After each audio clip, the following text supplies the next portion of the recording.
Ladies and gentlemen, good morning and welcome to our annual convention.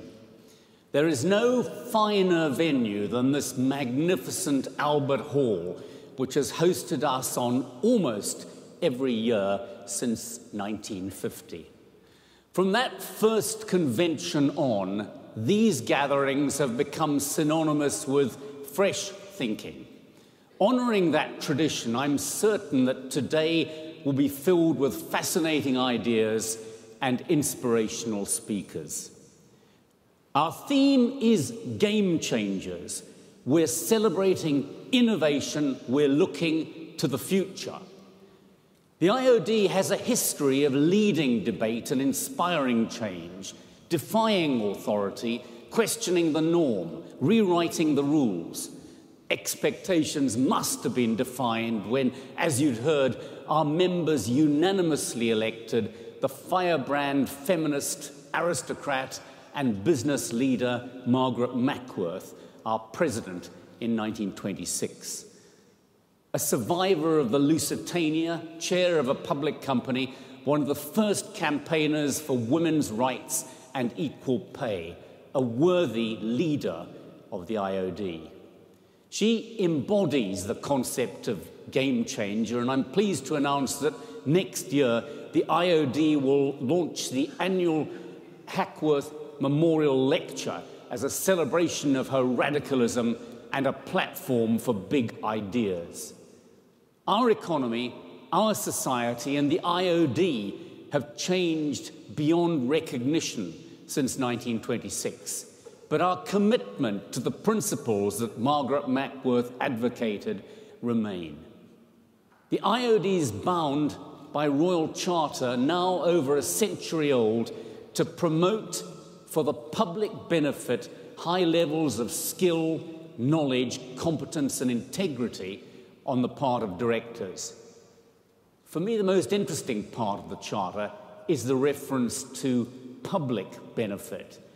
It reminds us that businesses, and those of us who support and encourage private enterprise, don't operate in a vacuum. It isn't wise or beneficial to pretend otherwise. It was true 100 years ago, and it's true now more so. Public expectations of transparency and fair play, combined with the proliferation of choice and the rise of social media, have created the conditions that empower customers and employees more than ever before. Business now operates in an environment that compels us to be game changers, whether we like it or not. Margaret Mackworth would have loved it. She fought all her life for a better system, for the voiceless to be heard, and for everyone, no matter who they are, to have a stake in society. She would have taken to Twitter with gusto. Ladies and gentlemen, much has changed in the 12 months since we met. 500,000 jobs have been created across the economy. Our economy has continued to grow. Business confidence is high. Growth is going upward, surpassing the other advanced economies. All the lines appear to be going in the right direction, and yet this was also the year when our country nearly broke apart, when hundreds of thousands of British people looked at what was in front of them and said they wanted something else, something better, something more. We have to acknowledge that part of the reason for that mindset is that too many people still feel the effects of the recession more keenly than the benefits of the recovery. Too many people feel economic growth is leaving them behind. And it's that paradox, the paradox of a growing economy combined with a growing sense of disconnection from it, that is the real challenge for business. It's a challenge that should enthuse and engage us all. It requires us to strive to a new economic system, one stripped of the barriers that keep people out, but also one free from centralized control and free from the corporatism and the short-termism that have defined the past decade. In 7 months' time, there's going to be an election. It's impossible to predict at this stage the outcome. The only certainty is uncertainty. But I can tell you this, whichever parties emerge to form a government, they will have been elected by a public disenchanted with mainstream politics, suspicious of big business, and disconnected from Westminster. They'll have to govern a country that's weary of austerity and respond to a public that sometimes looks at business and identifies nothing but a conspiracy of politicians, financiers, and the interests of a remote establishment. So in that context, the run-up to the election and the years that follow will present business with an opportunity and a threat. The threat is that poor corporate behavior will simply confirm voters' worst suspicions that the system is working against them.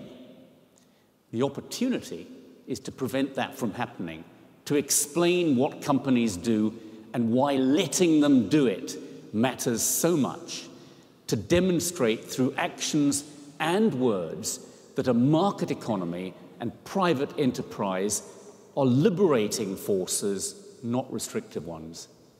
So, as the election nears, the voice of Britain's businesses must be heard, and we'll amplify those voices in the debate.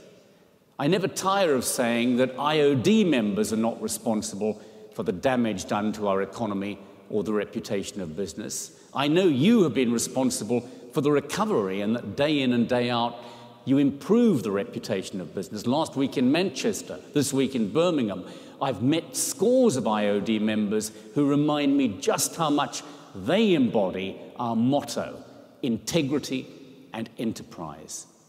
So as the politicians prepare to win your votes, and as public attitudes to business remain volatile, take pride in what you do, in the people you employ, and the profits that you make. Take pride in the role you play in your communities and the fact that you are generating the jobs, the wealth, and the investment that keeps this country alive and lets the politicians make their promises. Never let anyone tell you that business isn't a force for good, and never give them grounds to allege it either. I believe we're in a generational struggle to defend the principles of the free market against people who want to undermine it or strip it away. I also believe that unless we embrace new technologies, new ways of thinking about business, we will lose that battle. The people we've invited to speak to you today are those who are devoted to winning the argument.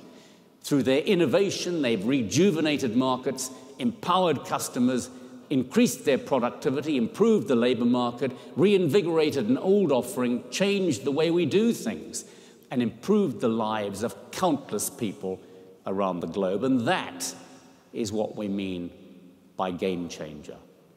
That's why we're looking to the future and why I have faith that we will win the arguments. A large part of that faith is down to the next generation of business leaders, hundreds of whom have been invited here today. We look to them as much as they look to us. At the IoD, our student membership is nearing 3,000, and we're working with 25 universities, instilling our values and encouraging their creativity. But whether you're at the dawn of your business career or approaching the twilight, I have no doubt you will find today stimulating and uplifting. It's never too late to learn something new. Our speakers are pioneers in their fields. We begin by putting your questions directly to the Chancellor of the Exchequer, on whose watch the economy and our businesses have found calmer, warmer waters. Britain's economic recovery has confounded some of its critics, but I'm sure the Chancellor would be the first to admit that the work is never done.